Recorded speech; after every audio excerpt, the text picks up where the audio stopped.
ইট আমরা আস্ত রাখবো না, ভেঙে টুকরো টুকরো করে ভাঙড়ি নিয়ে চলে আসবো। সকলে মাথায় কাপড়ের কাপড় বেঁধে সকলে চলুন আগামী সোমবার বেলা 12টার সময় ধর্মতলা টিপু সুলতান মসজিদের সামনে। আপনাদেরকে সতর্ক করে রাখি, হিয়ারিং হচ্ছে। হিয়ারিং এর মধ্যে 350-র মধ্যে 30 জনের নাম ম্যাচ করেছে, বাদ বাকি সমস্ত মানুষের নাম নো ম্যাচ বলে লিখে দিচ্ছে। নো ম্যাচ, কাউকে দিচ্ছে মিচ, কাউকে দিচ্ছে নো, এরকম করে ইশারা ইশারায় লিখে দিচ্ছে। যখন আমাদের গ্রামের লোকেরা, আমাদের বুথের লোকেরা যখন সেখানে ওই হট্টগোল চালু করে দিল, মারে ধরে করলো, তারপরে সেই সমস্ত নামগুলো কেটে আবার ম্যাচ বলে লিখে দিয়েছে। অতএব আপনারাও রেডি হন, যাদেরকে এখনো পর্যন্ত হারিয়ে ডাকিনি আপনারা লক্ষ্য রাখবেন, আপনাদের ওই ডকুমেন্ট গুলো ওরা লিখে দেবে নো ম্যাচ কিংবা নো কিংবা মিস লিখে দেবে। যদি আপনারা এরকম কিছু দেখেন সঙ্গে সঙ্গে ওখানে প্রতিবাদ করবেন, হেয়ারিং বন্ধ করবেন, ইনশাআল্লাহ আপনাদের হেয়ারিং এ নাম এসে যাবে। এখন বক্তব্য রাখবেন জনাব মাওলানা মোহাম্মদ আলী সাহেব, সারা বাংলা সংখ্যালঘু যুব ফেডারেশনের ভাঙড় ব্লকের সেক্রেটারি। আসসালামু আলাইকুম ওয়া রাহমাতুল্লাহি ওয়া বারাকাতুহু। বন্ধুগণ, আপনারা শুনেছেন যে যতই যাই করুক, যাদেরকে হিয়ারিং এ ডাকছে তাদেরকে ভোটার লিস্ট থেকে নাম বাদ দিয়ে দেবে। নাম বাদ দেওয়ার পরে আমরা যাব কোথায়? হয় জেলে, না হয় ডিটেনশন ক্যাম্পে, না হয় বাংলাদেশে। এই তো, আমরা জেলেও যেতে চাই না, ডিটেনশন ক্যাম্পেও যেতে চাই না, আমরা একটা জায়গায় যেতে চাই, এই ভাঙড় থানার মানুষ। আপনারা আমার সাথে যদি রাজি থাকেন হাত তুলে দেখান।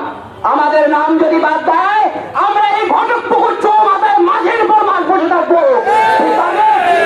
বাড়ি থেকে রান্না বান্না করে এনে ঘটকপুকুর চৌমাথার রাস্তার উপরে দাঁড়িয়ে হাড়ি জ্বালিয়ে রান্না করে এইখানেই মাসের পর বসে বসে থাকবো। আমরা জেনে দিতে চাই না। রাজি আছে?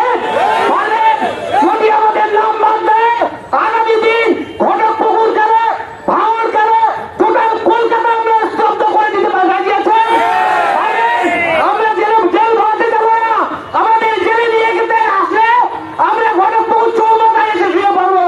রাজি আছেন? রাজি আছেন? আগামী 19 তারিখ সোমবার, আজকে শুক্রবার, আগামী 19 তারিখ সোমবার নির্বাচন কমিশনের অফিস ঘেরাও হবে। আপনারা যেতে আছেন? যেতে রাজি আছেন? 12টার সময় কলকাতার টিপু সুলতান মসজিদে আমরা হাজির হব। আপনারা আপনাদের এলাকার গাড়ি নিয়ে সকলে দলে দলে চলুন।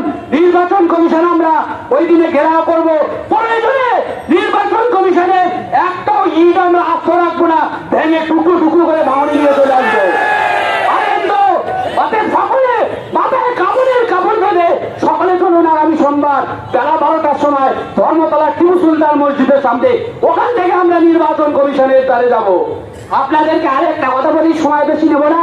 আমি এইমাত্র হিয়ারিং থেকে ফিরলাম, আপনাদেরকে একটু সতর্ক করলাম। আমাদের নারায়ণপুর পাগলাহাটি স্কুলে হিয়ারিং হচ্ছে। আমার গ্রামের নাম ঘোষের মাঠ, শুনে নেন, আইবির লোকেরা শুনে নেন। আমার গ্রামের নাম ঘোষের মাঠ, 1200 ভোটার আছে। 1200-র মধ্যে প্রায় 700 মানুষকে হিয়ারিং এ ডেকেছে। 700-র মধ্যে আজকে 350 হলো, আগামীকাল 350 হবে। আপনাদেরকে সতর্ক করে রাখি, হিয়ারিং হচ্ছে। হিয়ারিং এর মধ্যে 350-র মধ্যে 30 জনের নাম ম্যাচ করেছে, বাদ বাকি সমস্ত মানুষের নাম নো ম্যাচ বলে লিখে দিচ্ছে। নো ম্যাচ, কাউকে দিচ্ছে মিচ, কাউকে দিচ্ছে নো, এরকম করে ইশারা ইশারায় লিখে দিচ্ছে। যখন আমাদের গ্রামের লোকেরা, আমাদের বুথের লোকেরা যখন সেখানে ওই হট্টগোল চালু করে দিল, মারে ধরে করলো, তারপরে সেই সমস্ত নামগুলো কেটে আবার ম্যাচ বলে লিখে দিয়েছে। অতএব আপনারাও রেডি হন, যাদেরকে এখনো পর্যন্ত হারিয়ে ডাকিনি আপনারা লক্ষ্য রাখবেন, আপনাদের ওই ডকুমেন্ট গুলো ওরা লিখে দেবে নো ম্যাচ কিংবা নো কিংবা মিস লিখে দেবে। যদি আপনারা এরকম কিছু দেখেন সঙ্গে সঙ্গে ওখানে প্রতিবাদ করবেন, হেয়ারিং বন্ধ করবেন, ইনশাআল্লাহ আপনাদের হেয়ারিং এ নাম এসে যাবে। এইটুকু বলে আমি বক্তব্য শেষ করলাম। আসসালামু আলাইকুম ওয়া রাহমাতুল্লাহি ওয়া বারাকাতুহু।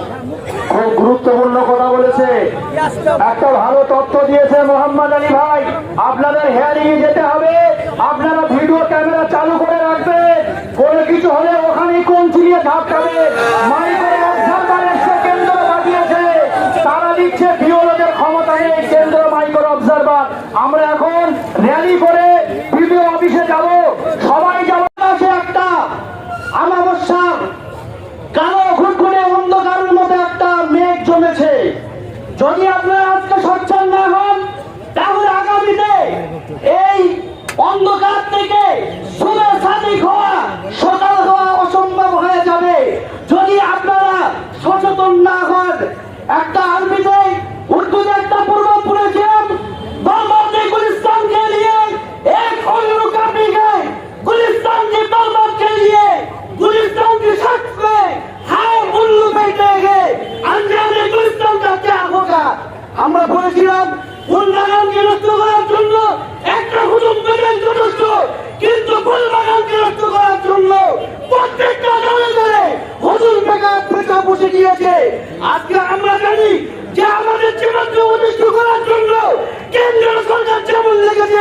ঠিক পাশাপাশি রাজ্য সরকার আমাদের পিছনে আয়োজন খেয়ে রেখেছে, ঠিক কিনা?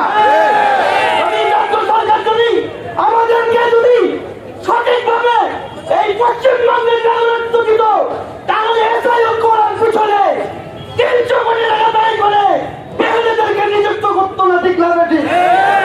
যদি উনি বেহুদেরকে যদি নিযুক্ত না করতেন, তাহলে হয়তো পশ্চিমবঙ্গে আজ এসআইআর নামক জিনিসটা তৈরি হতো না, ঠিক কিনা? ঠিক। আজকে যারা কেন্দ্র সরকারের মতো আমি তো বলি, তাদের মতোই যেন ভূতে ঘর করেছে। কথায় আছে, ভোট চলতে গেলে সে যত সামনের দিকে চলতে চায়, পিছনের দিকে তত সে পিছনে থাকে, ঠিক ততভাবে তাদের মাথায় ভূতে চাকিয়েছে। তাদের স্বপ্ন হচ্ছে এই ভারতবর্ষের জমিন থেকে রোহিঙ্গা মুসলমানদেরকে বার করে বাংলাদেশে পাঠাতে হবে, এই দিবাস্বপ্ন তারা দেখছে। এই পশ্চিমবঙ্গের একটা কুখ্যাত সন্তান রয়েছে, পশ্চিমবঙ্গের একজন সন্ত্রাসী মারা গেছে, যাকে যার নামটা নিতে ঘৃণা বোধ করি, তবু আপনাদেরকে জানানোর জন্য দিচ্ছি। তার নাম হচ্ছে শুভেন্দু অধিকারী। সে বক্তব্যই বলেছে যে পশ্চিমবঙ্গ থেকে রোহিঙ্গা মুসলমানদেরকে বার করে বাংলাদেশের জমিয়ে পড়াতে হবে। সে রোহিঙ্গা খুঁজে পাই না, সাধারণ মানুষকে হয়রানি করছে। আমি তো তাকে বলতে চাই, রোহিঙ্গা তুমি খুঁজে পাও না, আমি পাইয়ে দিচ্ছি তোমাকে, সম্মান দিচ্ছি তোমাকে। শান্তিপুঞ্জে গায়ত্রীদেরকে রোহিঙ্গা বলে বিবেচিত তাকে বার করো। আর দিল্লিতে রয়েছে নরেন্দ্র মোদীর কাছে, শেখ হাসিনা তাকে আগে বাংলাদেশে দিচ্ছি না। তুমি রোহিঙ্গা খুঁজে পাও না, তোমার চোখে কালো চশমা পরে আছো তুমি, আমি তোমাকে দেখিয়ে দিচ্ছি।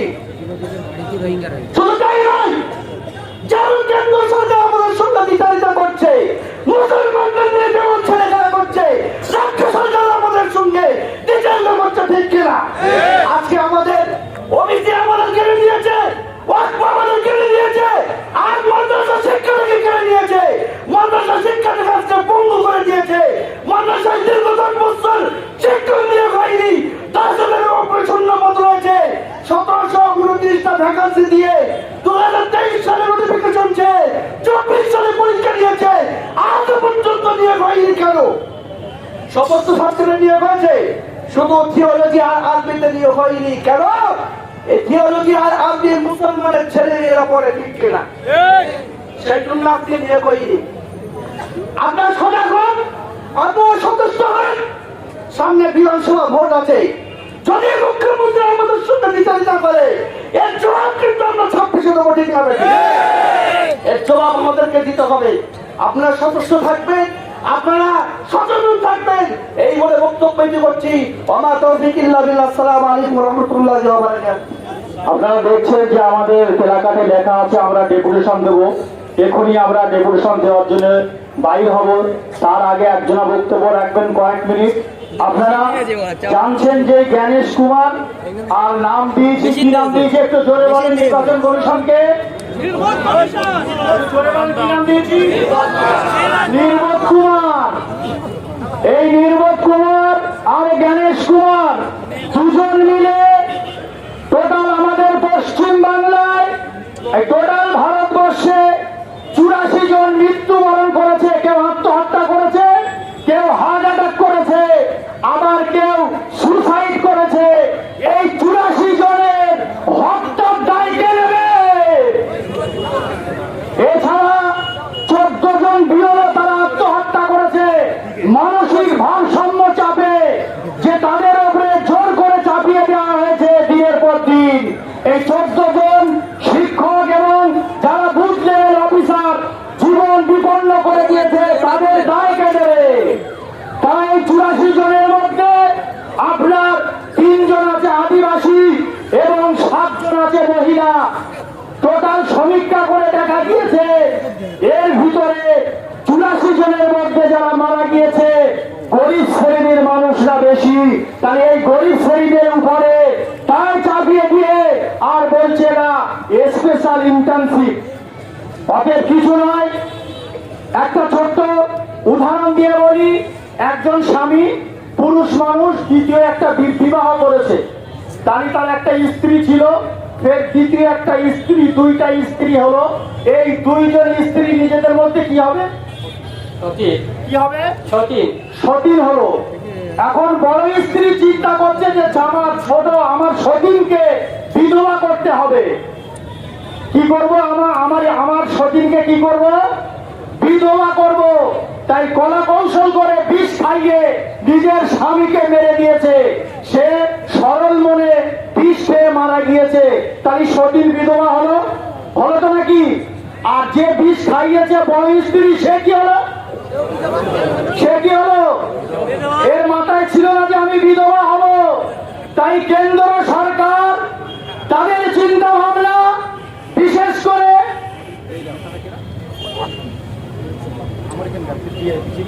শুভেন্দু অধিকারী বারংবার বলে 1.5 থেকে 2 কোটি রোহিঙ্গা মুসলিম আছে, যারা বাংলাদেশ থেকে, পাকিস্তান থেকে, বিদেশ থেকে ঘুষ পেরিয়ে এসছে, এদেরকে তুলে বার করব।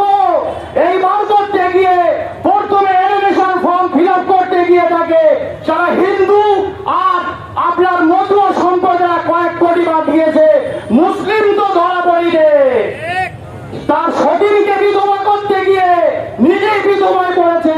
তাই হয়রানি করবো বলে রাতে রাতে কি লিখেছে, কি বার করলো, যে নূতন করে, মানে এই নূতন করে বার করেছে লজিক্যাল